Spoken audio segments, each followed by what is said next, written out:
Hello students, good morning.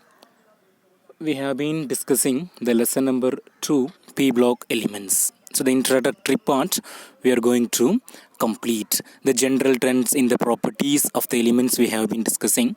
In last video we have seen about ionization enthalpy and electronegativity. And in this video we are going to see the anomalous properties of the first element in every group. First of all, students, do you know what is the meaning of the term anomalous? Yes, anomalous means something different from others. If we take a group of elements, we know that in P block elements we have 6 groups, 13, 14, 15, 16, 17 and 18th group. If we take 13th family, what are the elements present in 13th family? Can you please tell me? Yes, boron, aluminium, gallium, indium and thallium. Okay, so out of these elements, what is the first element? Yes, very good. Boron is the first element.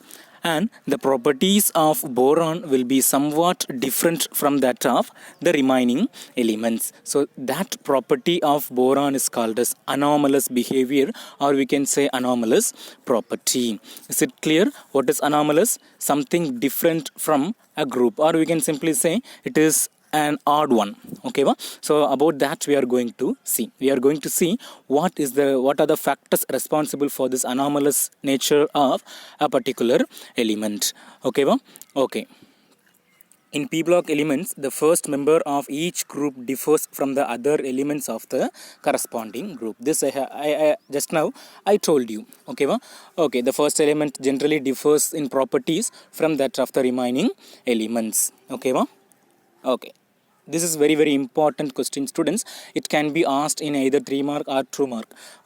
So what are the factors responsible for this anomalous nature? Why that particular element behaves differently? There are 3 factors given. The first one is smaller size. Generally in a group we know from top to bottom the atomic size increases, no? So surely the first element will be possessing very small size. So that small size is responsible for the anomalous behavior of the element. Then second one, high ionization enthalpy. Compared to the other elements in a group, the first element always will possess highest ionization enthalpy. It's due to smaller size. Okay, so that is the second factor responsible for the anomalous behavior. What is that? The first element always will possess high ionization enthalpy, and even the electronegativity also will be high. So in second point we can say it's due to high ionization enthalpy and high electronegativity. Whereas the third factors which is responsible for this anomalous behavior is absence of d orbitals.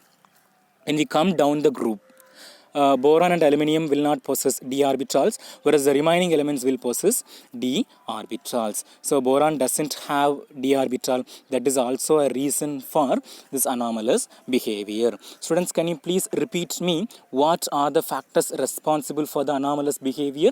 Yes, what's the first point? It's due to smaller size. The first element always will be very smaller in size. Then second one, it will possess higher ionization enthalpy and higher electronegativity compared to the other elements. Then finally, the last point is absence of d orbitals. The first element in every group will not possess d orbital. So these are the factors responsible for the anomalous behavior. Is it clear, students? Okay.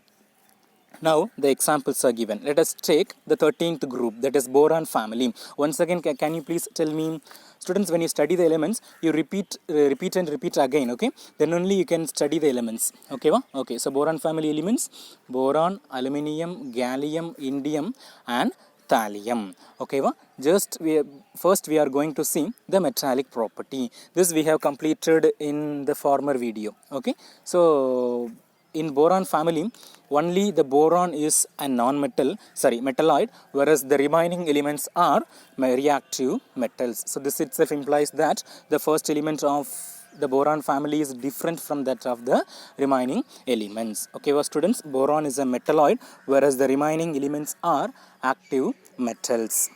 And next, boron shows diagonal relationship. I think you have a clear idea about diagonal relationship. Can you please tell me what is called as diagonal relationship?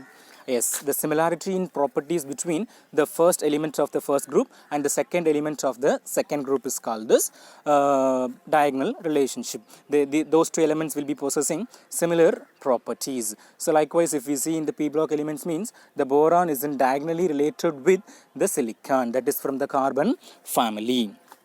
Okay, and the similarities we are going to see. The oxides of boron and silicon are similar in their acidic nature. And secondly, both boron and silicon form covalent hydrides that can be easily hydrolyzed.